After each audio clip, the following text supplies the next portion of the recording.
Okay. All right. Welcome, everybody. I'm Dara Lee Lewis from the Lounge Group, and I'm so excited today to welcome all of you because we have two amazing registered dietitians, Lindsay Beck and Josephine Letta. And Lindsay and Josephine are working with us through Pom Health, which is a nutrition and lifestyle program that we've partnered with to help our patients learn about the joys of food and strategies that are practical and delicious to help you guys stay healthy with nutrition, because I know that when we talk to you one-on-one, we have a lot of ideas about nutrition, but sometimes it's really, really helpful to connect with a registered dietitian who can be there with you virtually when you're in a restaurant, when you're in a grocery store, and to help you come up with practical strategies. So we've asked Pom Health and Lindsay and Josephine to join us today because we wanted to share with you all some strategies to stay on track with healthy eating around the holidays, because it's hard for all of us, and they're going to help us do that and still keep the joys of food. So, Josephine and Lindsay, welcome and thank you so much for being here. Thanks so much for having us. We're so excited to share some of our favorite tips and plan and talk through and hear a little bit about everyone's holiday plans. Great. So if it's all right with y'all, I'll share our slideshow right now. And then, you go. Perfect. Can everyone see that? Yep. Okay, so here's our presentation on healthy eating for the holidays, brought to you by Pom Health. And so, just so everyone's on the same page, our agenda for today is talking about holiday parties or cocktail parties when you're going out, family parties and special times at home, when you're dining out at a fancy restaurant or a special place you've been looking forward to all year, and also any questions and that folks might have, common things that can come up throughout the holidays. So just to give everyone a little bit of background of who we are, I am Josephine, as you said, Dr. Lee Lewis. I'm a registered dietitian. I have 12 years of experience working with every part of the life cycle. And, I think the best part is that I love talking about food. I love cooking. I love eating. I love watching Great British Bake Off, all of it. And my main goal is always making sure that I can translate research in a way that feels accessible and easy for folks to practice in a day-to-day way. Hi everyone, I'm Lindsay. I, similar to Josephine Love, I'm passionate about translating nutrition science into practical knowledge that my patients can use so they can understand their food and what they're eating. It's really complicated out there. So we can share that joy of food and eating and also improve your health at the same time. So one thing we wanted to get the ball rolling, right, was to hear from everyone who's here today. You can write it in the chat, and one of us can see it talking about how you'll celebrate the holidays. And by that we mean, are you going to a cocktail party? Maybe you already have been one to one, an office party, or if you have some dinner plans coming up this week or next, we'd love to hear about it because those are the kinds of situations we want to focus on, right? We want to provide realistic examples of the kind of work we do, especially with Lyme patients, but with all of the other practices we work with, COC, Tri-County. We're so excited for all of the other folks who are here as well. And thinking about how do we problem solve? How do we make sure that you come out the other end on January 1st feeling excited and invigorated? So I'm curious if anyone's written in the chat what they're up to this holiday or how they're celebrating. Looks like we have various answers. People going to dinner parties and cocktail parties, and visiting family and friends, which is great because we're going to cover all of this. Big family Christmas, traveling to new cities, so lots of things. Um, Keep putting your responses in the chat, and I'm going to kick us off with our tips for cocktail parties. So I'm glad some of you are going to some cocktail parties. Speaking So of cocktail parties, Lindsay, do you have yeah, your we had, on the invite, if y'all had it, we had a little palm teeny, a mocktail. Do you have yours, Lindsay? I do. I It's great stuff filled with antioxidants. I chose dill because I wanted to be a little dangerous. But yeah, I'm excited to hear if you could tell everyone about cocktail parties, tips and tricks. yeah. So cocktail parties typically involve drinks and appetizers, more often standing and not really sitting down for a formal dinner. So while they're a fun time, they often overlap with dinner hour. So if you don't eat enough before or during the party, which can be hard when you're talking to people. You're left hungry afterwards. So, whether you're the host or a guest, a well-timed, what we call a pre-party snack or mini meal can really make a big difference in how your body feels. So, specifically with eating before, eating something with protein, fiber, like vegetables, or a healthy fat. All these are slower digesting foods, so they are going to slow gastric emptying, keep your blood sugar stable, and reduce spikes in blood sugar, but also blood alcohol if you're drinking. So this will also correlate to feeling better during the party and after. So by eating before, you won't enter the party hungry, and you're also less likely to overindulge or leave super famished. We love this tip at Palm. This is something I practice at any sort of cocktail-like party I'm going to, and it's really made me save me lots of times. On the bottom are some of our favorite pre-party snacks. I often order a salad with some protein. Another really easy one is a plain Greek yogurt, which has protein. We love to add ground flax and berries for added fiber, and nuts for some great healthy fats and a little protein in there too. All right, so I'll go to the next slide. Yeah, next slide will be great. So that was before the party, and this slide talks a little bit about during the party. So once you're there, you want to keep those same food groups in mind: fiber, protein, healthy fat. As the host, you can offer a variety of hors d'oeuvres and sprinkle in healthier options that incorporate vegetables, nuts, and proteins instead of just cheese and crackers. As the guest, scan the food around and look for some fiber and vegetables as your first few bites. Look for some protein and healthy fats, such as crudité, like in the picture. Try to find some nuts or something like a mini vegetable frittata. Obviously, every party has different foods, but try something from those groups before you dive into the charcuterie platter. Then beverages. So beverages, one big tip is to hydrate before, during, and after. Hydrate often. Your body will thank you. Plus, fun fact, our brain is mostly fat and water. So if you keep hydrated, it'll help your cognition. It'll make you even sharper at the party. And then whether you're drinking alcohol or a mocktail, be careful of drinks with too much sugar. So skip the simple syrup or the agave or sweet cocktails with a lot of juice. Alcohol can also impair gluconeogenesis, so your liver becomes busy processing the alcohol and stops maintaining blood sugar. So be careful about eating too many simple carbs like crackers or simple starches and sweets because it can make low blood sugar worse. So to reiterate, our big tip is really if you're eating something with protein, healthy fat, and fiber before and during the party, you'll feel a lot better. And if you're craving a carb, just pair it with one of those groups. You can go on, yeah. And here's just a little summary slide, basically going over what we just told you about. So, how we plan for these cocktail parties, eating something before with protein, healthy fat, and fiber. I sound like a broken record on that now. Arriving nourished, hydrating, avoiding simple carbs alone. So trying not to eat just the crackers and sweets. And then after the party, going a little walk, hydrating, having something with protein, or if you're still a little hungry.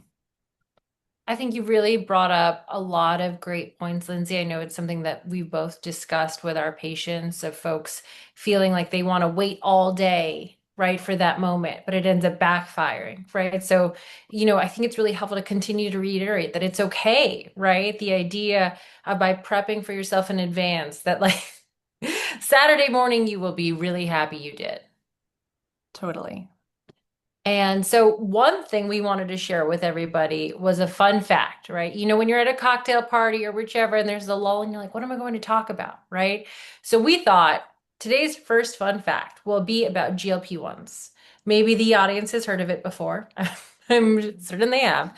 But something that we thought was really exciting was that the Gila monster, which is this lizard that is presented here, is actually responsible for medications such as Ozempic or Wegovy. The venom is used to create a glucagon-like peptide, right? And that's helpful in terms of blood sugar regulation and also suppressing appetite.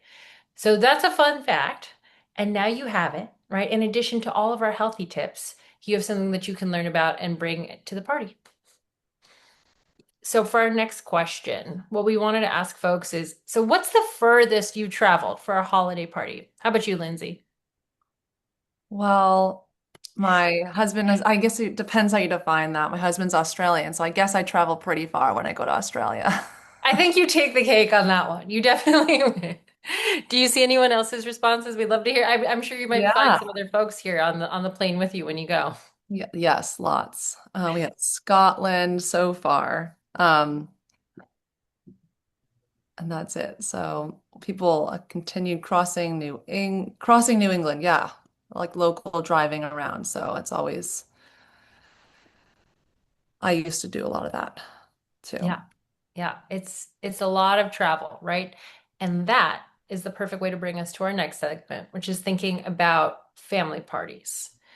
So something we want to bring up is when you're traveling, similar idea, right? You get in a total tussy trying to figure out when are we going to leave, what's going to happen, and then you end up in traffic because everyone's doing the same thing, right? So if you can, the day before, put some snacks in the car, right? The idea of it, especially just having something like Lindsay said, with protein and fat will be something you will be very excited about when you're stuck in traffic. And something that comes up a lot, I think, with patients I've met with have been asking about protein, right? Protein maxing, how we can get as much protein as possible, especially now that there's a bunch of new products. Something I want us to think about is looking at the nutrition facts and seeing the protein per serving. Some protein bars like Kind bars or Cliff bars, or maybe if y'all have seen David bars before, we really want to make sure they have at least 12 grams of protein for it to be worth your while, right? Unfortunately, some protein bars can call themselves that, only have 3 or 4. And then at that point, you might as well have a fig Newton, right? So prioritizing protein, having fiber, fruit and nuts as always. You could even have a little bag with raisins and peanuts. It's like your own dehydrated peanut butter and jelly, right? I call it the astronauts peanut butter and jelly. Or you could bring string cheese if you're traveling with children. One little piece of mozzarella string cheese has 7 grams of protein. Right, so those are easy options if you want things to feel less processed or easier kind of things that you already have in your fridge that you can have prepared and ready on the go. And the idea behind this is making sure that you don't get to the party at a point where you're feeling foggy, where your glucose is low, because that can lead to impaired decision making, right? We want to make sure that you feel prepared and you can be present as a family member and not concerned about snacks and kind of going and continuing on with your health goals throughout the year. This is very important. We're going to come back to this, especially if you're the host to do so, right? Because we're only talking about traveling. But if you are hosting the party, sometimes you get caught up, and it's important to think about you, right? Because your body will overcompensate later. Something we share with a lot of our patients is the idea of when you spend a lot of time not eating or not having regular meal patterns, your body sees that as a signal to say, we should use this moment to stock up because we don't know when our next regular meal is. Right, so by continuing on with your regular meal pattern, you're ensuring that your body knows and feels secure about how much food you'll be having throughout the day.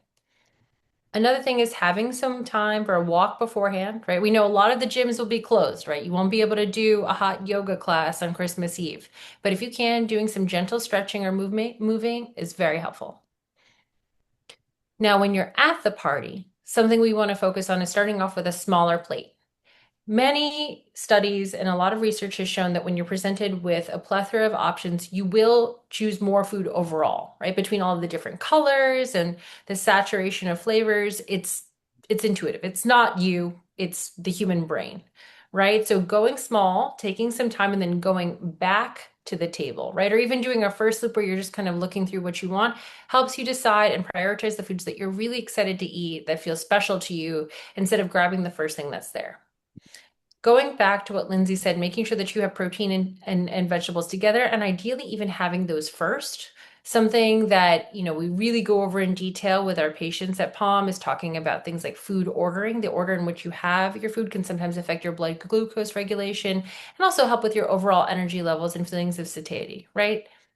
Same thing goes with whether you're having an alcoholic drink or not, alternating with water, right? That helps take time, help you feel more full, and also kind of take a second, right? So much of what can happen is you're having fun, you're laughing with family members, and before you know it, you've had, 3 cups of hot chocolate, right? So taking a second, knowing, okay, how many cups of water have I had, and being able to alternate can help so that you're enjoying yourself, but doing it at a pace that feels comfortable.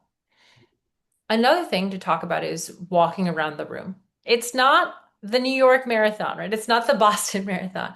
But the idea of even having 5 to 10 minutes can help with your digestion, can help with your blood glucose regulation, right? It gives your body a second to process what you've just eaten, what kind of drinks you've had, and also help you take stock of what you want to do next, right? So something to think about is walking around the room with a family member, taking some time, maybe just going from the kitchen to the living room, right?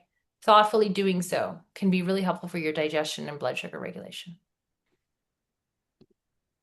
And this is where we come back to being the host. One of our staff members brought up the idea that a host should always have their own party plate, and we called it the party tax. We thought that was really fun, right? A small, colorful plate right there in the kitchen for you, right? Usually the host is the last person to eat. And that can be really stressful, right? That can make you feel a little more frazzled, make it like you just start grabbing at things towards the end of the party. Making sure that you're nourished as you're preparing and caring for others is the best gift you can give to yourself. Also, having a set plate, make sure that you have designated portions that you can get a better idea, right? If you're not visualizing and being present with your meals, it's easier to overeat and graze throughout the day. This also works with hydration. Whether you have a Stanley cup or a Nawala, right? Having your cute water bottle nearby, having a set unit, right? All of these seem small, but these kind of really set designated choices can be there to make sure that you're doing your best, feeling your best throughout the whole day and night. In summary, what we're saying is pretty straightforward, right? Have a little snack before the party, making sure that you go smaller with your plate. You can always go back for seconds, and really focusing on the things you like, right? Just because there's 4 desserts there doesn't mean you want all of them. Maybe it turns out you actually don't like chocolate, right? So you can say, you know what, I'm going to focus on the pumpkin pie. I'm actually going to get this strawberry tart. I'm not going to go for something because it's there. I'm going to think about it. Spend time being, what do I want to prioritize? And one thing we had here was a sample situation, something we might go over with a patient in detail, being like, you have a party at 2 p.m. What are you going to do? Are you going to skip breakfast, wait till you get really hungry, eat all the crackers because the food's running late? No, the best thing to do is even having some boiled eggs in the morning before you get on the road or when you're in the car already, making sure you get some crudité, like Lindsay said, having some nuts, and then going through the plates, deciding what you want, and making sure you get some color on your plate, whether that be, roasted asparagus, some mashed sweet potato. Having variety is key. And now we have our second fact. Thank you. Thank you, Josephine. That was super helpful. With all this talk of the holidays, I can't help but think about eggnog. And eggnog just isn't complete with little fresh nutmeg. So, in the spirit of the holidays and nutmeg, here's a fun fact you might not have known about nutmeg. So, nutmeg was once more valuable than gold. And in the 1600s, countries fought actual wars over nutmeg. In fact, Britain traded the island of Manhattan to the Dutch in exchange for a nutmeg producing island. And nutmeg actually in large quantities can be hallucinogenic, although it's like toxic as well. So we do not recommend that, but fun fact nevertheless. Yeah, it feels pretty crazy that that was how we got Manhattan, right? Isn't that? Spices. Pepper was a, we thought we got really heated about spices back in the day. Who Oh knew? yeah. Oh yeah. So our next question for you all is a fun one. What holiday dish are you most excited about? Feel free to send it in the chat. I know I always love to hear what other people eat around the holidays or special family traditions. So yeah, feel free to let us know. Um, Josephine, what's one of your favorite holiday dishes? Well, you and I both talked about this a lot, and I'm going to say something pretty risque. I think it might be the roast cabbage, Lindsay. I Oh, really do. Yeah, it's You delicious. know, we went back and forth a lot about it because we know that some patients feel very strongly about cabbage. But I'm telling you, a good roast cabbage with some miso butter will change your life. Yeah, it is really good. I was so even saw it on Top Chef. It won the episode I watched. Um, yeah, all What these do you answers put are it? great. What do you? Potato latkes are a good one. Oh yeah. Oh my God. Um, Mine's a tough one. I mean, there's so many foods I like, but mine's actually probably also controversial. It's one of my favorite things is it's actually a dessert. It's a croquant bouche. It's like a Oh tower of cream puffs with spin sugar. I don't make, but I would love to learn. Um, yeah. There's also wow. all the food is exciting. I love Christmas food. No, Um, it's true. Now yeah. I feel like such a dietitian that I said roast cabbage and you said a tower of cream puffs. No, and it's unlike me. I usually say a vegetable, so had to. Dr. Lee Lewis, do you have a favorite? Oh, I'm like you guys. I love everything, but I would say we always go out for Chinese food, and that's one of my favorite things too. My favorite Chinese place. So they like this very spicy Szechuan chicken It's and good. Szechuan fish. So good. But Like, I love, don't get me wrong, I love the carbs. I love the noodles. I love the fried rice. I'd say I the mean, whole, noodles are good luck. You have to do it at that point. yes, You're ensuring a better new year. longevity, correct. amazing. So, Lindsay, I'll go on to the next slide. Yeah. So now we're diving into dining out advice. So I know there are some people who mentioned they celebrate at a restaurant. Maybe they meet friends, maybe you eat family. So this advice can is be relevant to the holidays, but also anytime that you're dining out. So one thing that happens at a lot of restaurants is you get a bread basket before you've ordered anything. So as much as possible, if you're on an empty stomach, try and skip the bread basket or at least order something with protein or vegetable to be there that you can pair with the bread. So especially if you're hungry, and I think we all know that we might tend to, have several of the rolls or slices of bread because we to tide us over. So try to skip or pair something with that bread so you don't get a spike in your blood sugar at the beginning of the meal.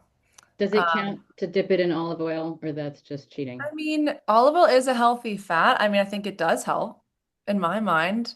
It's better than alone and lots of butter. Um, but I do It's also all think relative. it is all relative. Um, if you can get another starter on the table with some fiber protein, not a ton of carb in itself, would be great. Depends where you're eating. If you're going to a Mexican restaurant, guacamole. If you're going to sushi, edamame is great. Any vegetable starter that's on there. Or even could be starting with the salad and just ordering them early and waiting for the bread to come with your first course. And can I add too, like here in the picture, there's little kids. I would say some of this is for us, but it's also really important to model this kind of behavior for little kids so that they don't think going to a restaurant means 5 pieces of bread. It means it's okay to ask for something that's a little different. It's okay because this is how our family does it, right? Totally. And I will say, I'm the person who every time I go out, with friends, I'm ordering vegetable and salad starters, and I barely get any. No one else orders them, but everyone eats them. So people will be grateful, um, in the end. And it's very true with kids. They model what you're doing. So setting a good example is always great. The second is then scanning the menu for vegetable dishes. So trying to either start with a salad. If they don't speak to you, get a vegetable side or vegetable forward app. Look for different colors. It doesn't have to be green. There's all kinds of vegetables out there. Next slide. Perfect. And then entrees. So as much as you can, I always recommend to my patients to aim for a protein-rich main. That way you're like a chicken, a fish, lentils, beans, whatever kind of restaurant you're at. If you really need a carb-focused dish like a pasta or a pizza, I often split. So like if my husband might get a pasta and I'll get a protein and we'll do half half. Or enjoy your pasta or your pizza. Try to get some one that has a protein in it, like a pasta with a meat sauce or seafood. Um, and then just be careful with really creamy sauces. Or like a cheese sauce, like an Alfredo, they tend to be higher in saturated fat and calories than, say, a marinara sauce or something with olive oil. Then when it comes to dessert, prioritize quality over quantity. Split a dessert. One scoop of sorbet or ice cream can be helpful if you're just nipping that little sweet tooth. But also, if you're eating dessert, enjoy it, savor it, don't feel guilty about it. Once you've ordered it, just enjoy it. It's actually better to eat your dessert right after your meal anyway. You've had the protein and the fiber and healthy fats from earlier in your meal. So that's actually going to help with the blood sugar from that dessert. So once it's there, just enjoy it. We don't want you to feel guilty. And I think to your point, Lindsay, something that's really big is that a dessert can help you signify that it's the end of eating, right? So much of this is we can have the science and knowledge, and especially with a lot of the folks that we've worked with, where they go, I know what to do, right? But that space and that gap, right? So understanding by having the ceremony of eating, being like dessert means that this is the end of this time, this is the beginning, and this is how we're setting it, can be really helpful for someone feeling more full and then continuing on, right? That's a really big part of it. Totally. And for our summary again, so we have, for each section, and then we had, okay, you're going to Capitol Grill, which is, or Seasons 52 at 7. You got the best reservation time, which honestly, I don't know how you did it. You got to tell us in the chat if you get that. What would you do, right? How would you plan ahead? So I wrote this in the tips, and some folks who are actually from the New England area were like, Josephine, do you know how cold it is? Where I said, parking the car a little bit further away and going for a walk there and back, if you can, right? That would be something to do, or taking public transportation if that's open to you. Making sure even that little commute is a bit of physical activity. If you can, pass on the bread. Maybe go with the tuna tartare. Maybe share some mussels and white wine. That can be a fun little starter as well, right? If you're going to drink at all, like, having one glass of wine with making sure you're drinking water in between, right? The idea of something with less sugar, the idea of having one glass of wine versus a crazy cocktail that your Gen Z niece told you about, right? That's what we want to do. And, choosing things that are lower in saturated fat, so the filet mignon over the ribeye, right? And you can have veggies. We'd rather that you have what you want and have it simply prepared versus, a healthy dish that actually might be misleading, right? Another thing is that with veggies, you can ask for it to not be butter finished and to be grilled instead. So that can be a really helpful choice for folks who are concerned about cardiovascular health. And then when it comes to dessert, sharing dessert together with your family and toasting to another great year. Right. So And I these are some really fun options. Oh, sorry, Dr. Lewis, did you have your hand raised for a second? I did. Yeah, no, I wanted to say, okay, so you go to Capitol Grill or any steakhouse or any restaurant that serves a steak. What do you guys consider to be a good serving of red meat? And then I'll tell you what we think as cardiologists, Well, I like know serving that when size. I know obviously when we're talking about different portion sizes that one serving is about 3 to 5 ounces, right? Whereas sometimes some of these steaks can be like 24. So the idea of, I want to say that we're sticking in the 4 ounce range. If you had, that you were able to share and it was going to happen having that portion, I think, eight might happen just because it's really hard to eyeball for sure. But we know that that's the set portion about the size of your palm or a deck of cards. How about you, Lindsay? What would you say? Yeah, I agree. I'm thinking all the same numbers and sizes you are.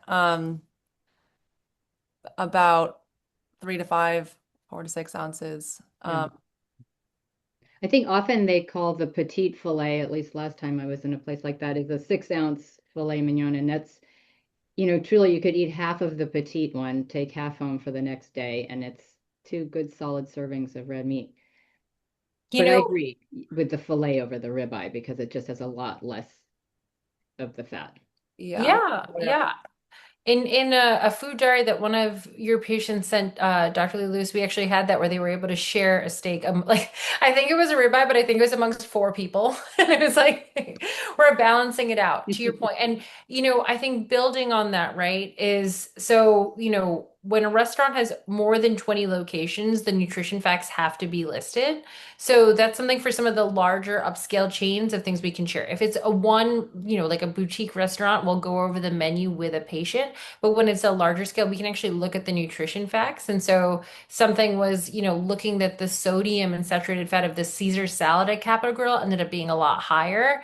So Mm, someone might decide, oh, I'm going to have the Caesar salad and the chicken, and I'm going to be really virtuous. And you're like, oh, well, it's actually not that much healthier, and that's really not what you want at a steakhouse, right? Better to get the piece you want, like you said, make sure that you share it, have the smaller portion, save some for later, and then just have simply dressed veggies for sure. perfect. Yeah, yeah. Well, I'm curious with y'all. So, what dessert would you get at Capital Grill? What are the options? I feel like there's definitely going to be like an apple pie, right? There's going to be an apple pie, there's going to be a chocolate mousse, there's going to be an ice cream sundae. What do you think? Honestly, I don't like any of this. What do you think, Lindsay? I don't like those Oh, either. good. Somebody's putting the Yeah, I'm looking it menu. up right Thank now. you. I'm pulling it up. Let's see. Oh no, they're going to be like, Josephine, how could you think there was apple pie at Capitol Grill? Oh no, I'm sorry to everyone in advance.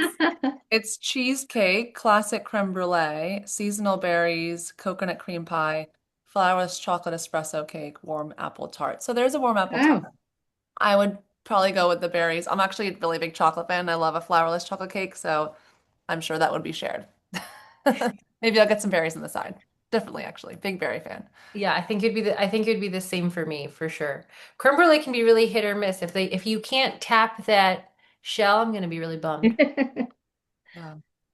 So, oh, for our last one, I think is this our last holiday fact, Lindsay? Yeah, last one. Okay.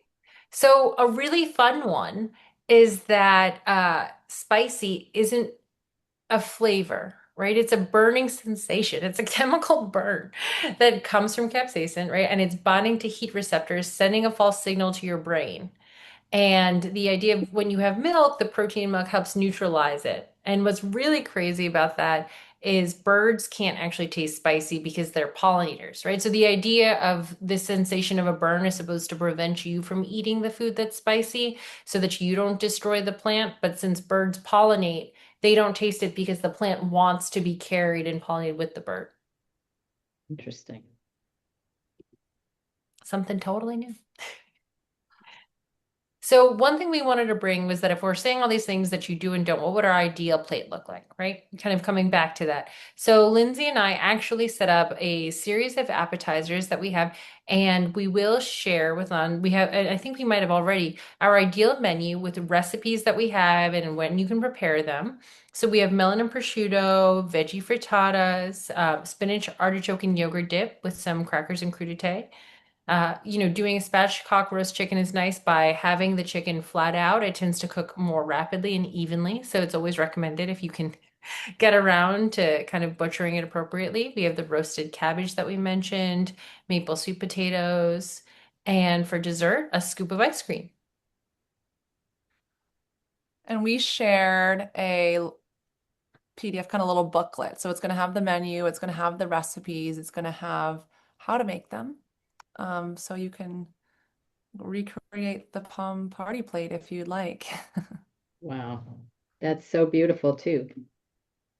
And for those people who maybe are trying to eat more plant predominant diets and less meat, what would you say would be a great party entree? Yeah, well, if I eat fish, I'm always a fan of a salmon. I do a miso salmon that I have people who aren't salmon eaters really love.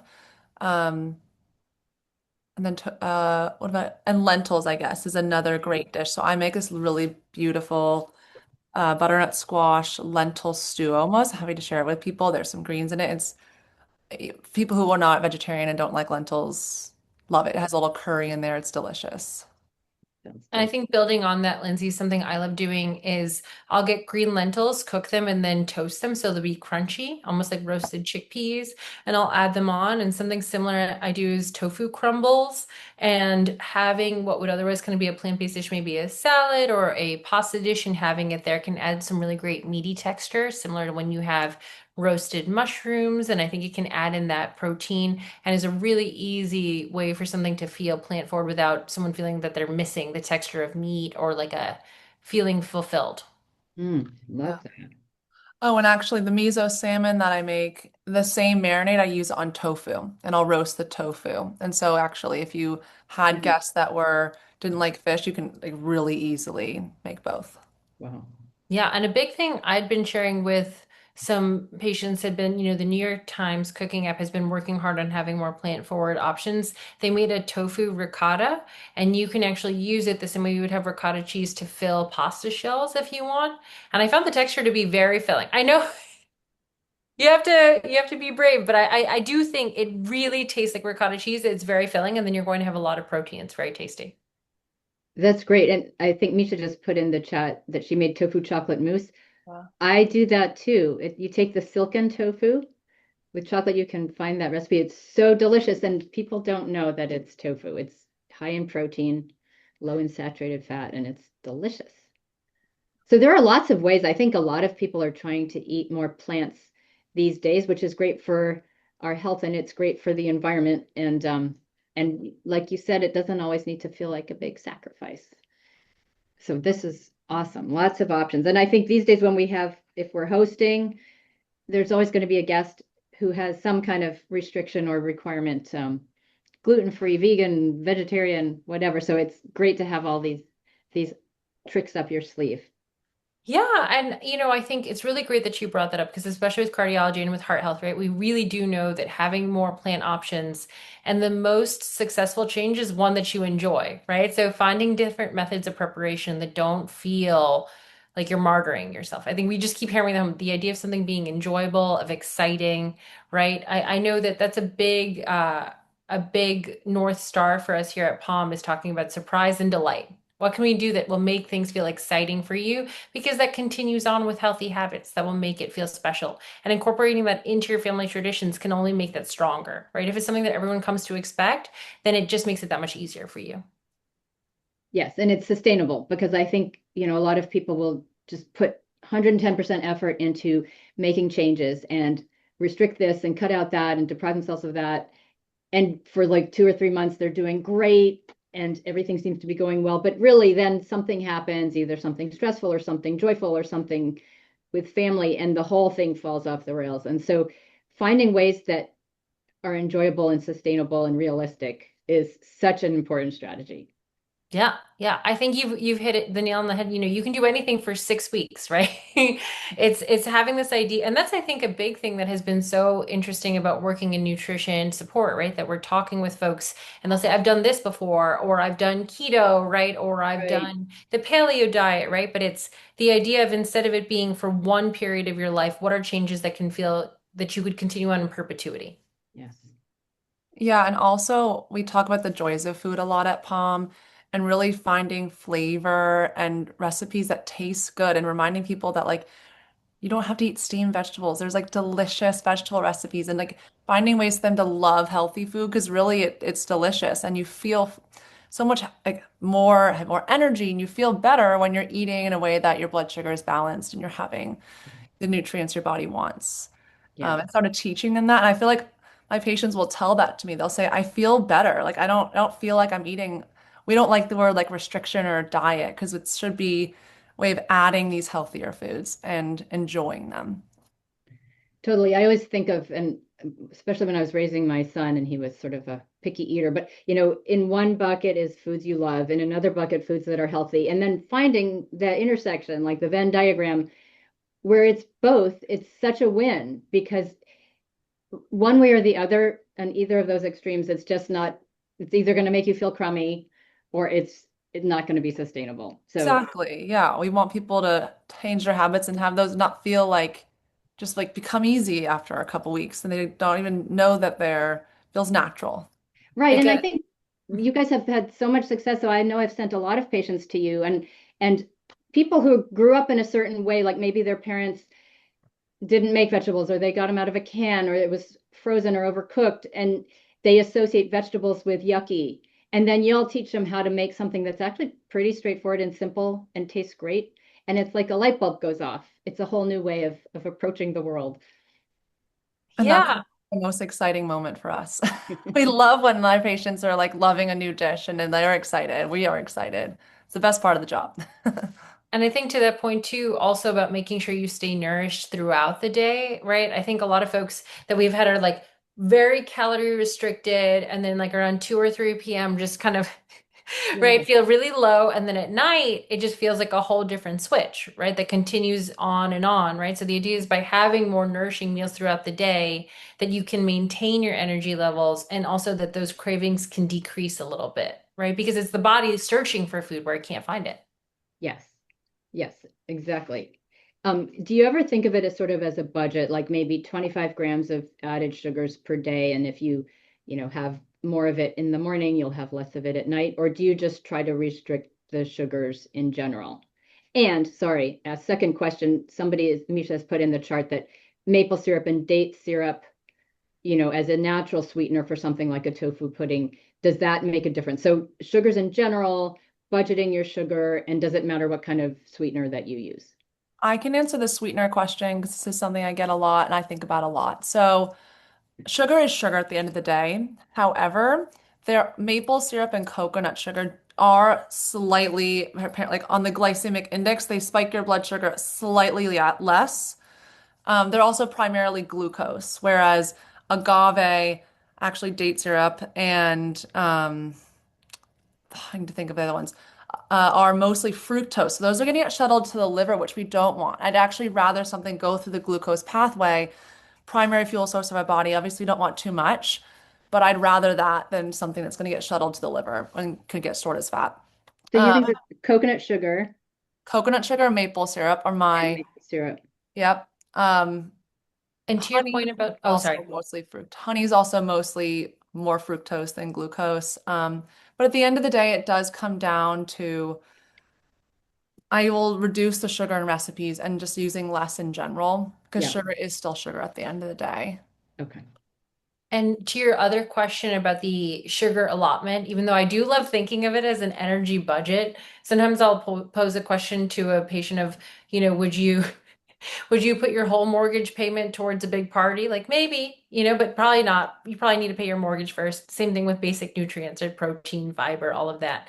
But instead of thinking of it as a sugar budget, and sometimes that can be a model of scarcity, what we really want to focus on is a model of abundance. So by focusing on have you hit your protein goals? Have you hit your fiber goals? Have you hit your movement goals?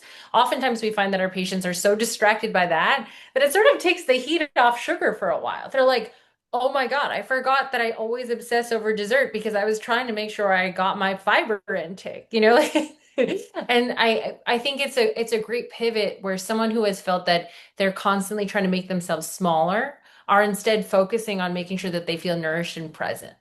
I love that. I love that. Yep. So you're leading more with a carrot literally than the stick, but this is what you want to get in your diet. You need fiber to move your bowels and to help your microbiome, right? You need protein to help build muscles and stay strong. And it Exactly. and then at the end of the day, you may not be craving the sugar so much because you may be actually giving your body what it really needs. So 100%. You hit the nail on the head. And also, I think the idea that if you have done all these things to take care of and nourish yourself, or you have, if we're going to get really clinical with it, right? If you're hitting 28 grams of fiber, at least 70 grams of protein, 150 to 300 minutes of movement, all of these, if you had a session with us, you can find out why those are the numbers. But if you hit all of those and you decided you wanted the chocolate, well then hey, you know what? That's okay. That's okay with us, because that's what's important. So we got, but so over here, this is where we got to the next part, our last part, which is questions. Any questions or comments? I'm going to stop sharing. But hopefully that was helpful. We have the presentation with y'all as well as the menu, but we'd love to hear of any other questions, any things that have come up that have sparked interest with y'all here. We'd love to hear back from everyone. Yeah, so you can put it in the Q&A or in the chat, either way. Um, And so someone says you aren't mentioning calories in these meals. And I think that gets to the question we were just talking about, which is you're emphasizing what you do want to put in, not what you're restricting. But Yes. do you need to be aware of calories? the thing about if you focus, my issue with people focusing too much on calories is fat has the most calories. Fat has more calories than protein and carbs. And so if you start restricting calories, you might actually be limiting the healthy fats, and people tend to eat more carbs and they're spiking their blood sugar. That's what I see is my patients that are really hearkening in on calories are eating a lot of simple carbs. And Hmm. I'd rather them focus on really good food choices like proteins and fiber and those healthy fats. Not all fats are created equal, and that's a big myth we tend to unpack a lot. Um, I yes, please say more about that because I am a huge fan of healthy fats. Yeah, and well, so we know, right, from the Mediterranean style diet, which is the idea, just the blueprint for healthy eating, right, that having monounsaturated fatty acids from things like olive oil or nuts is key for heart health, right? So the idea that someone might decide to restrict that because of its calorie, because they're energy dense, right, is kind of the phrase that we would use instead. Focusing on just the quantity of that is I, I would say a bummer. To Yeah. say the least, Yeah. right?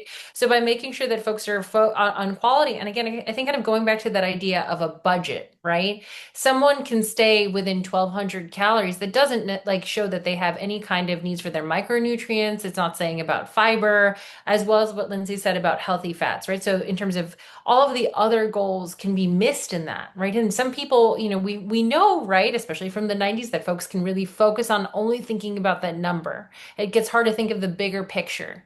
And that kind of restriction is also just not sustainable. It's not setting someone up for success. So, while I'm so glad that someone asked about calories, that's the general reason why we don't bring it up. We find that if folks have enough fiber, enough protein, that tends to fade away. And we have found success with a lot of our patients in that method of thinking. That's great. And so for those people who are on a GLP-1 agonist from the Gila Monster, they're eating less in general, right? And one of the things we really worry about is when you eat less in general, as you just both said, you're eating less protein, you're eating less healthy fat, you're eating less micronutrients. And if you only have room to eat this much instead of this much, are they just going to be eating the crackers and the pasta? yeah. Really bad decision, right? So we always want people to speak with a dietitian for at least 2 weeks before they start a GLP-1, just to establish some healthy patterns, to understand how to read a label, to make some healthy choices, and to be ready for when you don't want to eat this much. What are you going to get rid of, and what are you going to keep? Yeah, and I think it's really important that those patients meet with a dietitian for that very reason. We talk a lot about emphasizing protein, fiber, because constipation is a big issue, Yes, digestive distress in general, and then muscle loss. So eating enough protein, make sure you're doing weight training, being active. It's always a combination, food and activity, yes, really the gold pairing. And I yeah, think also to build on that, a lot of folks like they don't realize that the loss of hunger cues can lead to that idea of less nutrients overall, right? People have become dependent on that food noise, on the idea that they're constantly going to want to eat as to get all the nutrients they need. But I'll have folks who'll be like, I went the whole day without eating at least 3 times this week, right? And it's like you need exterior cues. You need to make sure you plan for that because we can't promise that instinct. I mean, the idea, right, is that the medication suppresses that instinct. To what degree, right? If it's not subconsciously happening, we need to make sure it's explicitly happening. yeah. Yeah. There's oh, go ahead, and then I'm going to Oh no, get I to was just say, so we talk a lot about like eating on a yeah, schedule for that reason. Some people need to perfect like set timers for if they their lose cooking. those cues. Yeah. Great. I'm going to combine three questions into one. So, protein bar recommendations, eating while traveling, especially business, and things you can throw in your suitcase that is TSA friendly, well-rounded, and healthy. And they might all kind of be some similar things there. Yeah, travel. So this is, you can kind of take a lot of that slide that Josephine went over with car travel. So I get made fun of by being like the Mary Poppins of snacks in my bag when I travel. Um, but honestly, it's always served me well. So some of my favorites are I always have nuts. I love when the airline has nuts. They don't always. I usually grab an apple or some of those small little mandarins. And I like little chicken jerky bars. They often like have them at the grocery store for like kids or adults. They're great. All TSA friendly. And then I will sometimes grab a protein bar. Protein bars is a very complicated category. Like Josephine mentioned, always check for at least 12 grams of protein, but not just that. You also want to look at the carbs. there's always sneaky carbs in protein bars, and it's very hard to find a protein bar that has equal amounts of carbs or protein or less carbs than protein. So that's sort of what you want to look at is, okay, how many carbs, how does that compare to my protein? I make this analogy of a scale with all my patients. And if you have your carbs on one side, you put your fiber and your fat and your protein on the other. And you really want, if you're eating something that's supposed to be a meal replacement, you really want that scale to be even or to have more of that protein, fat, and fiber on the other side. So always check that total carb and it's actually not just the sugar, but actually the carb, that net carb content. You can do carb minus the fiber. This is something we go over on all our sessions, but look at the carb. Um, in terms of recommendations, it depends if you can do like a dairy or a whey protein. There are some like very whey protein focused bars that do have a lot of protein in them. I haven't actually tried them, so I don't know if Josephine, you can speak to them. I find that I buy Aloha bars. They are not perfect, but Yeah. they're one of the better ones that you can find at like a Whole Foods or like a general store. Or if I'm in a real pinch, I will grab an RX bar at the terminal. That's one of like the better ones you'll find at the airport. Bags of nuts also at like the I forget the name of the Hudson News. Um, yeah. And to build on to that, Lindsay, I agree with you. I really like RX bars and also perfect bars. I saw Misha said Daily Crunch. I like the perfect bars because it's honestly just a solid block of nut butter, either almond butter or peanut butter. It's a little more energy dense, but I love how filling it is and that it really is just nut butter.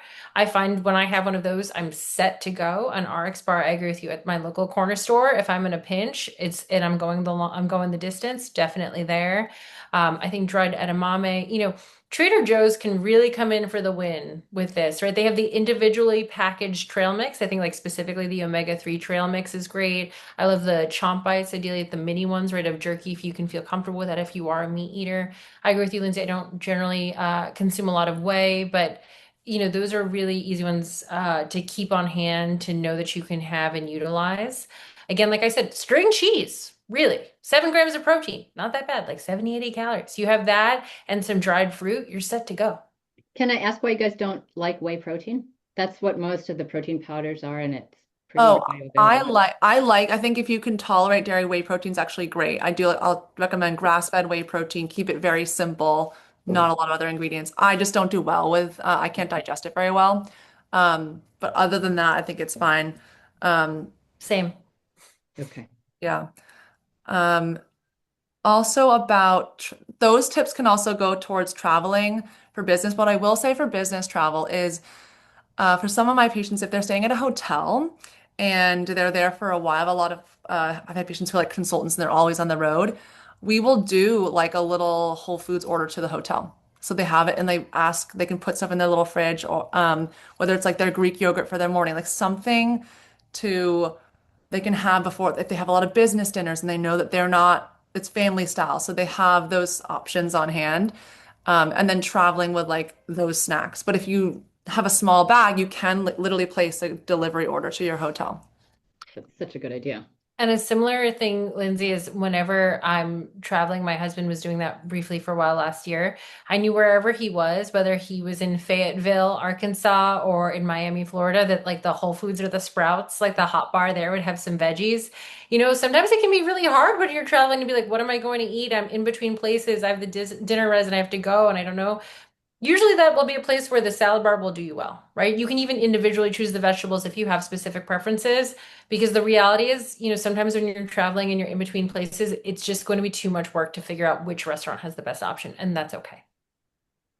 And then the dining out tips that we went over actually lend itself really well to dinners for work. If you're able to order for yourself, and I have patients that will have to go to a lot of client meals, and they're like, I just choose healthier now, and I don't feel bad about it because my health is important to me. And they're actually saying that their clients are also appreciative.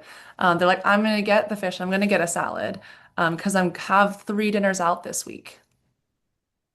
I think that culture is changing because, Yeah. it used to be that it was part of the making the sale or making the buy or whatever people were doing that you you all were getting the big giant steak and fries and wine, and if you ordered a salad, you looked like you were being kind of holier than thou, and people didn't like that. But I think people now appreciate that you can get a non-alcoholic drink and you can order something that's not, the most fattening thing on the menu and not look like a jerk at all, right? In fact, the Totally. opposite. Yeah. Okay, great. I'm looking here to see. Okay, so somebody likes the Daily Crunch. Thank you for putting that in there. Um, Great. And so the other thing about traveling, I think some people have been asking about traveling. Okay, someone's going to Ohio, someone's going to Savannah. When you're traveling to a place that's unfamiliar and eating at people's houses, I guess that's also a little bit tricky because you don't want to be rude. Totally. And I've been sharing this, you reminded me of something I've been sharing with a lot of my patients in our final session for the holidays is the order of eating. So I love the order of eating. Um, because when you go to someone's house or you're going out for a meal and you can't control what you're getting, you can control the order in which you eat. So the order in which we eat our macronutrient groups, so our protein, our vegetables, or our fiber, and our fat and our carbs matter. So if you eat the carbs first, you're giving your body the the glucose essentially first, and you can have a spike in blood sugar. Our carbs digest very quickly.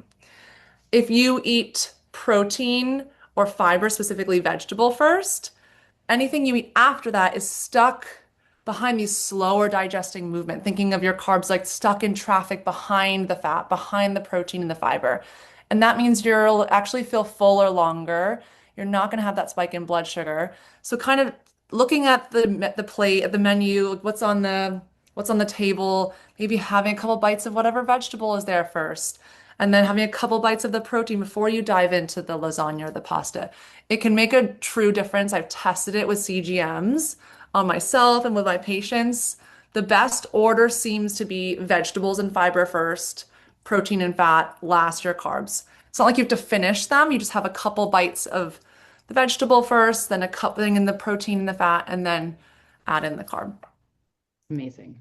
And so for people who don't know, a CGM is a continuous glucose monitor that helps you moment to moment follow how your blood sugar responds to different foods. Yeah. And even as I presume you're non-diabetic, I shouldn't presume anything, but we've worn them also as non-diabetics just to see like, oh gosh, I had no idea that, a little serving of rice is going to make my blood sugar spike so much. Yeah, I've worn it for I worked in a diabetes teaching center, so we all had to wear them to learn to like understand what our patients were going through, but also is like understanding how different food affected our blood sugar. It's really interesting.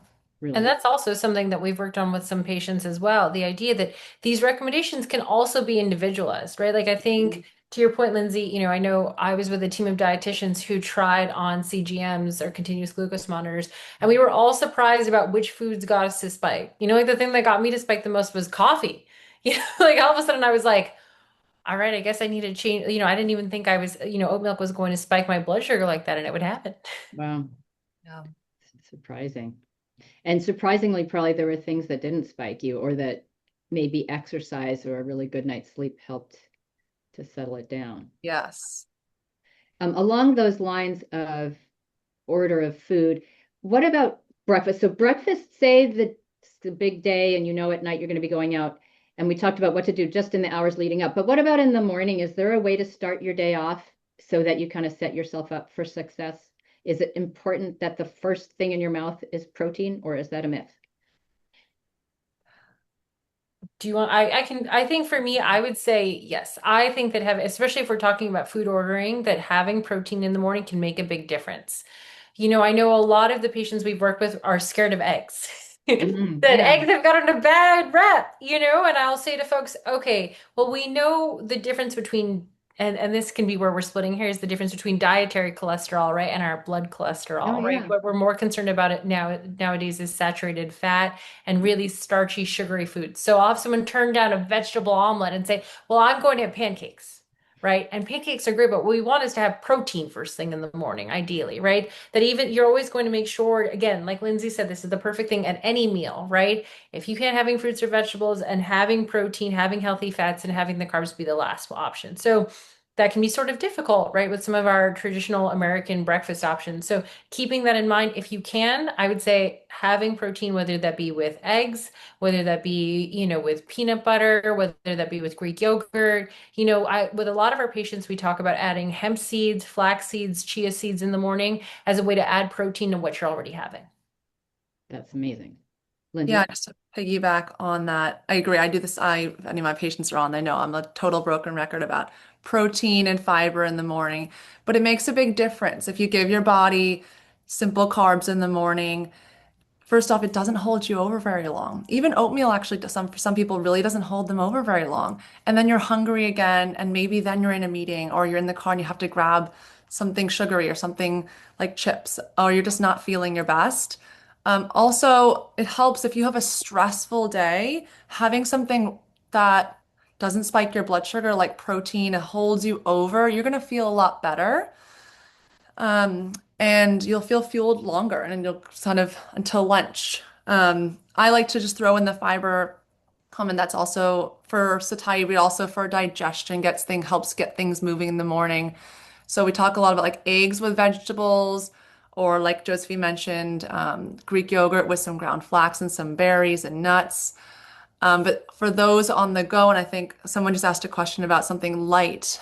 We love like you can do a hard-boiled egg, or I love to make little egg bites. So it's like as if I'm making a really big omelet with veggies. I'll then put it into a muffin tin or a big casserole dish, and I'll bake it, and then I can cut it into slices, and I can have it for the rest of the week every morning and just reheat it. You can even eat it cold. Kind of like homemade egg bites you see at Starbucks. That's a great option. Cheese, maybe like a string cheese someone is asking about in the morning, or a little cottage cheese is a great thing to have in the morning. Yes, Little another Greek yogurt. great protein source. Love cottage cheese. Another alternative to Greek yogurt, and you can make it savory, sweet Yeah. or savory. If you're not like a very fan, I have patients who do olive oil and nuts, like and seeds. They do like a sesame kind of crunch And in if there. you blend it, it's kind of similar in texture Yeah. to like mascarpone. It can be really decadent in that way, and that can be really Yeah, fun if you don't like the lumpier texture. I yeah. am a huge cottage cheese fan. Okay, gosh, I'm sorry to say we're out of time because I feel like we're just getting going, but I'm going to wrap us up because we've covered so much ground. We talked about cocktail parties, restaurants, traveling, family dinners, staying active, balancing the, decadent with the healthy, and the order of food, which I think is really a great way to say you can have what you are going to have, especially on the holidays, but just do it in the right order so that you minimize the effect on your blood sugar and the swings. Thank you guys so much. This was so helpful, and I hope that both of you and everyone in our audience can take all this information into the holidays and apply some of this so that we can have our cake and eat it too, quite literally. So thank you so much. And for those of you who would like some more information, if you have a Lounge physician, you can talk to us and we can connect you to Lindsay and Josephine through Pom, because we've partnered with them to have this arrangement because they've been doing so much wonderful education and working with our patients. So thank you to you guys. Thank you, audience, for all the wonderful engagement, and happy holidays to all of you. Bye, Thank you, everyone. everyone. Thank you. Happy Bye. holidays.